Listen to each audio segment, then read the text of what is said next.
Hello everybody, it's Wyvern here with another bit of Total War Warhammer 2 Quick Match gameplay. This time around we are on Marbad's Tomb, playing as the Greenskins against the forces of the Vampire Coast. And I wanted to try out one of the reworked spells in this game, and that is this fancy little thing called Night Shroud.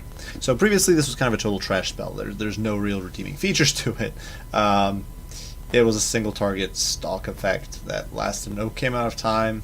Overcasting, I forget what the overcast did, but it was really not very good. But I wanted to try it out because the thing with Vampire Coast is if you try to approach with Greenskins, you're going to get shot to death. And the bigger problem is that because there's so much fear, terror, potential for flank summons or summons in the flanks, that sort of stuff, the Savage Orcs, which I would think would be good in this matchup, will actually tend to kind of fall apart. They'll rout you. They take a little bit of artillery fire, their leadership collapses, and they immediately break, and that's game over for you as Greenskins. So I figured Black Orcs with their music psychology, their higher base leadership would be much better. The problem with that is, of course, Black Orcs are smaller units, they're much more susceptible to artillery fire, so I figured, bring a 3-man core of them here, and bring a Night Goblin Shaman with Night Shroud. Now they're in full view of my opponent here, so he will know I'm doing something sneaky almost immediately, but he won't be able to do much about it because his army is very slow and immobile.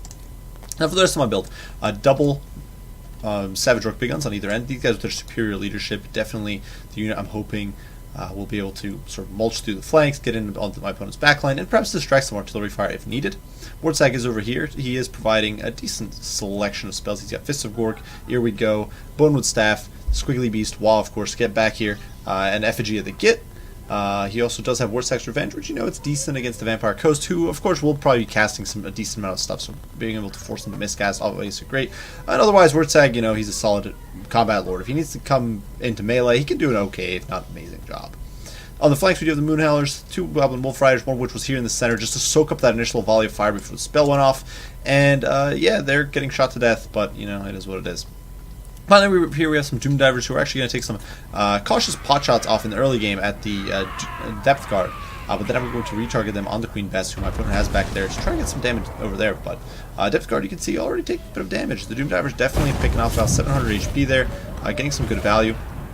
For my opponent's build, 2 depth guard, probably to mulch through my cheaper infantry, probably the Savage Orcs he was anticipating, a whole bunch of zombie pirate deckhands with halberds, and then 2 units of deck gunners, Queen Bess, Count Noctilus, and then the Gallows Giant, who of course is the Regiment of Renown, who's really good in melee, has a discouraged effect, and dishes out a lot of pain really in close quarters. But my opponent was forced to go a bit narrower because of that, probably more narrow than he would have liked. You can see the Doom Divers are actually doing some serious work to Queen Bess, even though her counter battery fires is demolishing the Doom Diver catapult. But they get some value. You can see the Moonhowlers over here getting in there, going to force these Dick Hunters to advance, which is going to put them in a bad spot. You can see over here these Goblin Wolf Riders diving in. My opponent did get a summon in the back to protect Queen Bess, but not fast enough to protect the deck gunners. And if we look at Count Noctilus here, he actually does have both of his summons, so my opponent a little slow there. He did bring a bit of Shades, he does have Wraith Storm, so basically the full kit. And you can see we're getting more summons now, trying to defend this backline, but already these deck gunners taking a beating, and then Invocation in the Heck, although it is doing some hurt, although it is healing this line, it's definitely, a bit late. These deck gunners have not been shut down. You can see these deck gunners over here really badly beaten up, and in come the Black Orcs with Wall Pop. And although they have taken a little bit of fire in that last stretch, they're going to get in here. You can see the flamethrower there roasting a few of them. They're going to start mulching this depth guard, and the Crimson Killers are in there. I've actually wanted to try the Crimson Killers because I figured they're so good at cleaving through chaff, and they're doing some work here against the zombie pirates. Just tearing through them, the wall active, of course, just giving them a huge edge against these depth guards who are just getting destroyed. And in comes Wartsag coming in from behind, looking for an opportunity to go after Queen Bess or one of these units. Unfortunately, Mormon, they're killing a few Crimson Killers, but who cares really, it's all okay. Unfortunately, these Black Orcs, though, are actually routing. I'm not entirely sure what caused the rout there. I think it might have been Queen Bess hitting them point blank or open sights here, but the depth guard crumbling. So we did get an okay trade here. Black Orcs are actually cheaper than the depth guard, which is pretty nice. But the Queen Bess will get one more hit there, which is going to really mulch those guys. But the Wolf Riders recovering, diving in on the deck gunners, and really putting them into the dirt. At this point, the Savage Orc flank is coming in very, very rapidly, starting to tear through these zombie pirate deckhands, and suddenly the flanks are looking very grim. So we'll take an overarching look at the battlefield. Again, we are hitting the Gallows Giant with an effigy kit, making him much more susceptible to the damage, the anti-large damage of the Black Orcs and Big Guns. Black Orcs, of course, mulching their way through this cheap chaff, and my Goblin Shaman just scurrying around here. We got Here We Go active, so we're getting that constant stream of buffs and slowly but surely chewing our way through my opponent's backline.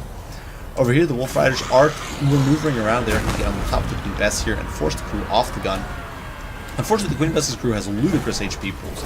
They've got well over 100 HP per model, I think, on the crew bench, which is ridiculous. I don't know why that was a decision made, but they're pretty stupidly tanky, so you can see they're holding up really well here, unfortunately, and making life difficult for Wurtzag and the crew of Goblin Wolf Riders. Elsewhere, the Savage Rook Big Guns are sort of tying down these deck gunners. You can see Savage Rook Big Guns here sliding out with this chaff, and they'll do well in the long run. It's just going to be grindy. And finally, this flank is open, and in comes the Horde. And my opponent is doing his best to chase off the Black Orcs here. Definitely cost effective. It's just not going to cut the mustard as he's getting swamped by the Green Tide. And the balance of power starting to shift out of his favor decisively. At this point, Wurtzag over here diving in on the deck gunners. Going to start laying the smackdown on him with his bonewood staff and his hatchet there.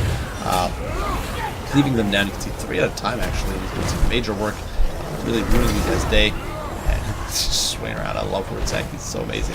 Well, these guys are getting wrecked. Unfortunately, my opponent is going to attempt to barrage me at this point. You can see the bombardment raining down on Wurtzag and doing quite a bit of damage. Wurtzag's not really the tankiest of boards. So my opponent getting a bit of value there, but we are getting Wah back. You can see here we go, once again active, upgrading this whole line. We're chewing through those Gallus Giants and just doing a great job of Pirate Deckhand summons, just not able to cut the mustard. And slowly but surely we're hacking and slashing our way through. Now certainly they are forcing out the Black Horse, my opponent getting a bit of value here and there, and of course these guys are still very tanky, they're still very survivable. But slowly but surely the attrition game is shifting the tide in my favor. Another Wah does go off, which means that the Crimson Killers, who are still on 31 models, will be doing some immense work here. They're diving in, 52 weapons strength, no joke against someone like Count Noctilus, who's slowly but surely getting shredded. And elsewhere, the Savage Rogues, as they wrap up these flanks, you can see these Savage Rogues are still very healthy. These units both basically have full HP, and as they mulch through these peripheral troops, my opponent's going to be in a much grimmer spot. He's not really going to have the defenses left that he needs. There's only so many summons Count Noctilus can get. Now, I do think the summons are ridiculous for that reference. I do think they're going to get nerfed in the patch, most likely. But even then, they're not able to hold their own. The Crimson Killers racking up kill after kill, just hewing through them. They're just mental. Look at the Crimson Killers, just chopping through these pirates. These guys think they're cool, but they don't got nothing on the Crimson Killers.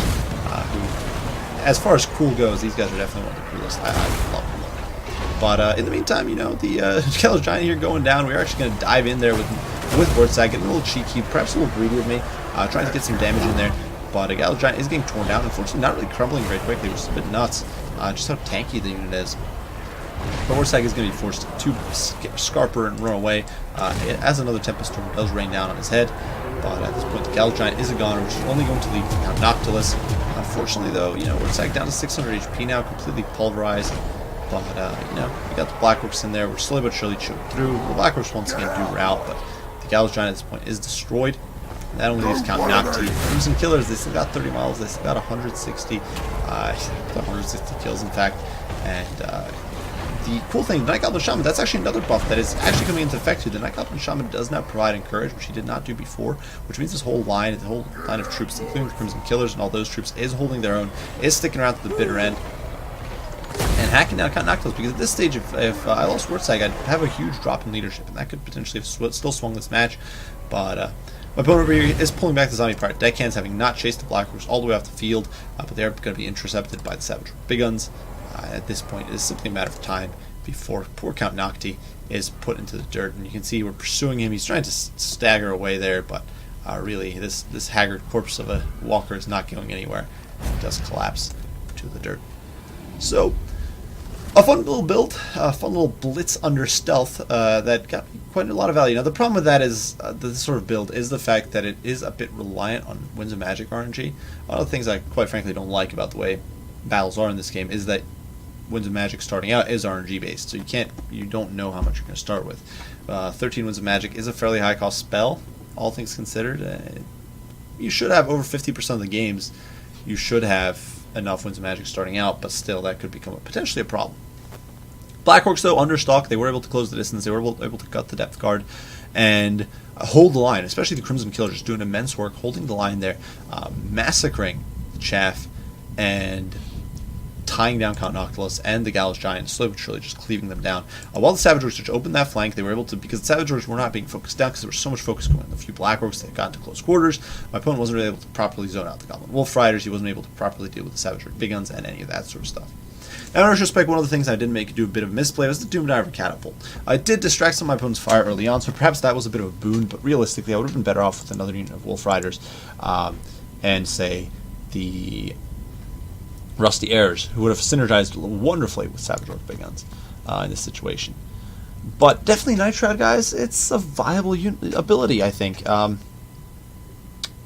It can help if you're trying to gap close on someone with artillery, and I might have to try the Skaven Skitterleaf, I think it's called as well at some point, because that is, you're able to stealth. On a small map like this one, 40 seconds, that's more than enough time to gap close on your opponent. It's 13 Winds of Magic, but realistically with Greenskins, because you're going to be chaining off Waaagh, and then you got Word Sack for all this other Winds of Magic, it's basically fine. What I probably shouldn't have done with the Night Goblin Shaman is invest in his other abilities, which are kind of useless. He was basically just there for one ability only, and then the Encourage effect, kind of. But, definitely very, very useful. The Savage Orc Big Guns, the Black Orcs being able to stalk and advance so safely up to my opponent's line was mental and so very useful in that game. For my opponent's build, I see what he was going for with the kind of gimmicky, large, hold your ground and shoot the enemy down build. But I do think there was a little bit of an overinvestment in tougher to defend units. I think you would have been better off with a little more chat, maybe a little less shooting. Not entirely sure what I'd cut. I'd honestly probably cut the Gallows Giant. Or maybe cut the Queen Bass and get some more chaff to protect your backline. There just wasn't really enough here. Even with Count Noctilus's summons, I don't think there was enough. But regardless, good game to Clunge Wombler here. I do hope you guys enjoyed the video. I do hope you found it entertaining, and hopefully you got some ideas for how to use some of those rarer and odder spells that have actually been getting reworked and buffed. So that's really good of CA, I think, to be putting them back into putting them into a place where they're useful. But I hope you guys enjoyed. If you did, be sure to leave a like, subscribe, share, all that good stuff down below. If you have any comments, any criticism, any questions, as usual, do not hesitate to ask. I'll do my best to respond as soon as I can. I do thank you all for watching, and I'll see you all in the next one. Bye for now.